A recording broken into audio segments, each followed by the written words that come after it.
اللہم صلی علی سیدنا و مولانا محمد وعلی آل سیدنا و مولانا محمد وبارک وسلم۔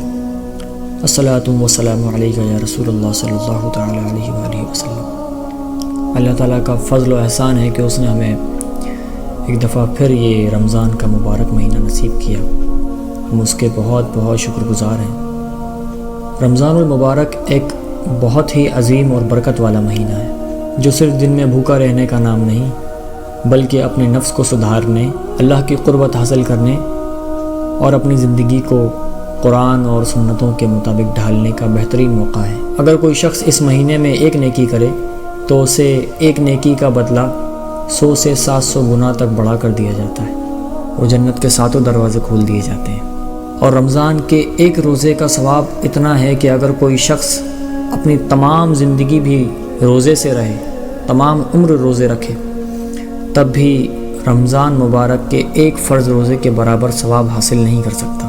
رمضان مبارک کا لمحہ لمحہ بے انتہا قیمتی اور بے انتہا برکت والا ہوتا ہے، خاص کر کے سحری اور افطار کا وقت۔ نبی صلی اللہ علیہ وسلم نے فرمایا کہ یہودی اور مسلمانوں کے روزوں میں سحری کا ہی فرق ہے۔ یہودی سحری نہیں کرتے، مسلمانوں کو اللہ تعالیٰ نے یہ نعمت عطا کی ہے کہ سحری کے وقت اٹھ کر کچھ کھا لیں، اس برکت والے وقت میں خوب دعا کریں، عبادت کریں اور پھر اس کے بعد روزہ رکھیں۔ اور افطار کا وقت بھی اسی طرح بہت بڑی نعمت ہے ہمارے لیے۔ ایک حدیث میں آتا ہے کہ حضرت موسیٰ علیہ السلام نے اللہ تعالیٰ سے کہا، یا اللہ، جس قدر میں تیرے قریب ہوں، تجھ سے باتیں کرتا ہوں، کیا کوئی اور بھی اتنا قریب ہوگا؟ اللہ تعالیٰ نے فرمایا، اے موسیٰ، آخری وقت میں ایک امت ہوگی جو میرے محبوب محمد صلی اللہ علیہ وسلم کی امت ہوگی۔ اس امت کو ایک مہینہ ایسا ملے گا کہ جس میں وہ خشک ہونٹوں، پیاسی زبان، بھوکے پیٹ میری رضا کی خاطر سارے دن بھوکے رہ کر افطار کے وقت مجھ سے دعا کریں گے تو میں ان کے بہت قریب ہوں گا۔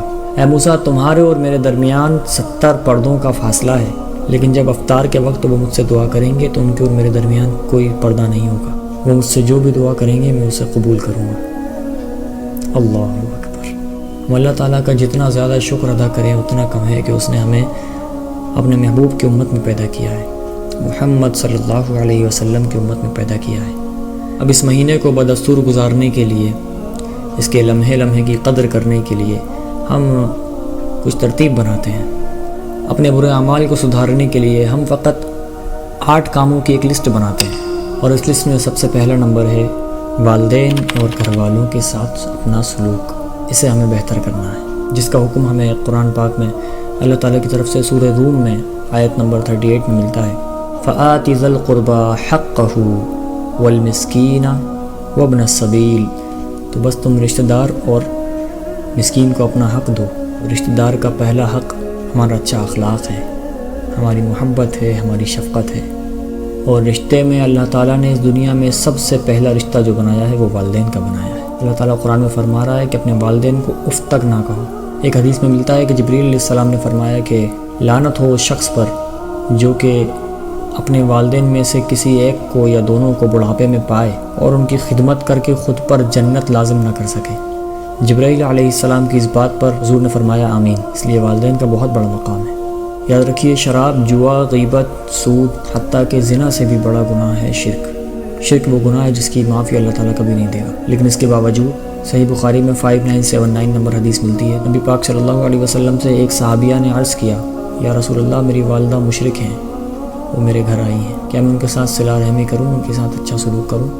تو آپ صلی اللہ علیہ وسلم نے فرمایا، ہاں، ان کے ساتھ صلہ رحمی کرو، ان کے ساتھ اچھا سلوک کرو۔ اگر والدین مشرک بھی ہوں تب بھی اللہ تعالیٰ ہرگز اجازت نہیں دیتا کہ اپنے والدین سے اونچی آواز میں بات کی جائے۔ سیکنڈ نمبر ہے تنہائی کی پاکیزگی۔ یاد رکھیے، ہماری تنہائی ہمیں جس طرف مائل کرتی ہے بس وہی ہماری حقیقت ہوتی ہے۔ باقی لوگوں کے سامنے تو ہم ویسے ہی داڑھی ٹوپی لگائے گھومتے ہیں، لوگ بڑا اچھا سمجھتے ہیں، لیکن ہماری تنہائی ہمیں بتاتی ہے کہ ہماری اصل حقیقت کیا ہے۔ نمبر 3 ہے پیسے کا لین دین، مال کا لین دین۔ سورۃ البقرہ میں آیت نمبر 188 میں اللہ تعالیٰ فرما رہا ہے، وَلَا تَأْكُلُوا أَمْوَالَكُمْ بَيْنَكُمْ بِالْبَاطِلِ۔ تم آپس میں ایک دوسرے کے مال کو ناحق طور پر نہ کھاؤ۔ اگر ہمارا کسی کے ساتھ کوئی لین دین ہے، ہمیں کسی سے قرض لینا ہے تو اس کو ہم مہلت دیں، اور اگر ہمیں کسی کا قرض لوٹانا ہے تو اس میں جلدی کریں۔ 4تھ پوائنٹ ہے معافی تلافی۔ ہم جن لوگوں سے ناراض ہیں ان لوگوں کو اللہ اور اس کے رسول کی رضا کی خاطر معاف کر دیں۔ اللہ تعالیٰ فرماتا ہے نا، تم لوگوں پر رحم کرو گے تم پر رحم کروں گا، اور اگر کوئی ہم سے ناراض ہے تو بے شک نبی پاک صلی اللہ علیہ وسلم نے فرمایا کہ مال خرچ کرنے سے مال میں کمی نہیں آتی اور معافی مانگنے سے عزت میں کمی نہیں آتی۔ یاد رکھیے، کوئی شخص عالم ہو سکتا ہے، فاضل ہو سکتا ہے، مفتی ہو سکتا ہے، قاری ہو سکتا ہے، حافظ ہو سکتا ہے، محدث ہو سکتا ہے، مجدد ہو سکتا ہے، لیکن نیک نہیں ہو سکتا اگر اس کے دل میں ہمدردی کا مادہ نہیں ہے۔ تو رسول اللہ صلی اللہ علیہ وسلم سے عرض کیا گیا، کون سا آدمی سب سے بہتر ہے؟ آپ نے فرمایا، صاف دل اور ایماندار۔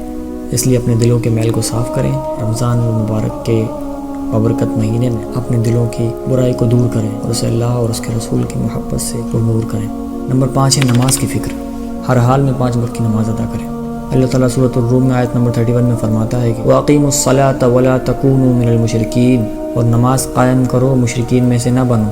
صحیح مسلم کی 246 نمبر حدیث ہے۔ محمد صلی اللہ علیہ وسلم نے فرمایا کہ انسان کے کفر اور ایمان کے درمیان فرق کرنے والی چیز نماز ہے۔ نماز سے کئی فائدے ہوتے ہیں۔ نماز سے، وضو سے، کئی طرح کی بیماریوں سے ہم محفوظ رہتے ہیں۔ صحیح مسلم کی 580 نمبر حدیث ہے، سرکار نے فرمایا، میری امت کے لوگ روز محشر چمکدار ہاتھ پیروں کے ساتھ آئیں گے، وضو کی وجہ سے ان کے ہاتھ پیر روشن ہو، لہٰذا جو اس روشنی کو جتنا آگے بڑھا سکتا ہے بڑھا لے۔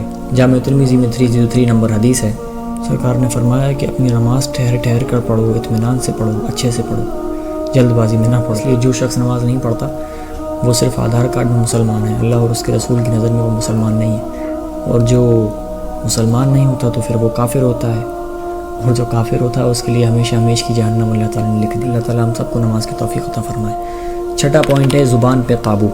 انسان کا اخلاق اس کی بدصورتی کے عیب چھپا دیتا ہے، اور انسان کا اخلاق ہی اس کی خوبصورتی پہ عیب لگا دیتا ہے۔ اگر زبان اچھی ہو، بات کرنے کا طریقہ اچھا ہو، محبت شفقت والا لہجہ ہو، تو انسان کا اچھا اخلاق اس کی بدصورتی کے عیب چھپا دیتا ہے۔ اور کوئی شخص کتنا ہی خوبصورت، حسین و جمیل ہو، لیکن بدشعور ہو، بدتمیز ہو، تو کوئی شخص اس سے بات کرنا پسند نہیں کرتا، اس کے شر سے لوگ پناہ مانگتے ہیں۔ بخاری میں 6478 نمبر حدیث ہے، نبی کریم صلی اللہ علیہ وسلم نے فرمایا کہ بندہ ایک اچھا کلمہ کہتا ہے، اچھی بات کہتا ہے، اور وہ اس پہ غور بھی نہیں کرتا، مگر اس بات کی وجہ سے اللہ تعالیٰ اس کے درجے بلند کر دیتا ہے۔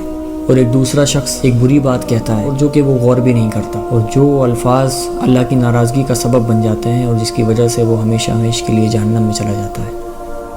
جیسے کہ ہم آج کل غور نہیں کرتے نا، ہم ذرا سی بات پہ گالیاں نکالتے ہیں، منہ سے بد کلامی کرتے ہیں، گھر میں، گھر والوں کے ساتھ، دوستوں میں، باہر معاشرے میں۔ گالیاں ہماری زبان پر ایسے ہوتی ہیں کہ ہمیں خود نہیں پتہ ہوتا کہ ہم نے گالی بک دی، معاذ اللہ۔ حضرت علی کرم اللہ وجہ الکریم کا ایک قول ہے کہ بدن ایک دکان ہے، زبان اس کا تالا۔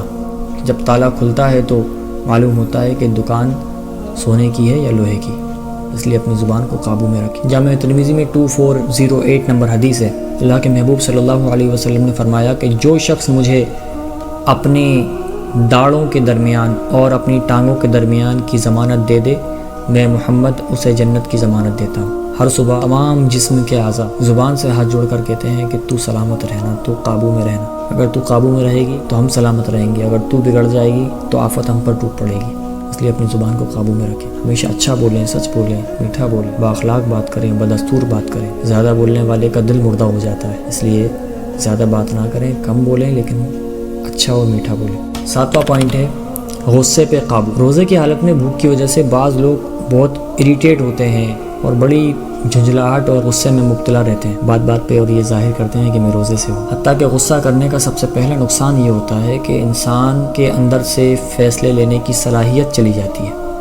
اس لیے جو شخص بھی غصے میں کوئی فیصلہ کرتا ہے تو تمام عمر پھر اس فیصلے پہ بیٹھ کے روتا ہے۔ اس لیے غصے پہ قابو کریں، اور جو طریقہ نبی صلی اللہ علیہ وسلم نے ہمیں سکھایا ہے وہ یہ ہے کہ اگر کوئی شخص غصے میں ہو اور کھڑا ہوا ہو تو اسے چاہیے کہ وہ بیٹھ جائے، اور اگر کوئی بیٹھا ہوا ہے تو اسے چاہیے کہ وہ لیٹ جائے، اور غصے کی حالت میں اعوذ باللہ من الشیطان الرجیم پڑھو، کیونکہ غصہ شیطان کی طرف سے، اور غصے کی حالت میں خاموشی اختیار کرو، خاموش ہو جاؤ۔ لاسٹ پوائنٹ ہے ہمارا قناعت۔ قناعت کا مطلب ہوتا ہے اللہ نے جو چیز ہمیں عطا کی ہے اس میں خوش رہنا، اس کا شکر ادا کرنا، اس میں مطمئن رہنا۔ کسی کی کامیابی سے جلن اور حرص انسان کو برباد کر دیتی ہے۔ بخاری میں 4085 نمبر حدیث ہے، حضور صلی اللہ علیہ وسلم نے فرمایا کہ خدا کی قسم میں تمہارے بارے میں اس بات سے خوفزدہ نہیں ہوں کہ تم میرے بعد شرک میں مبتلا ہو جاؤ۔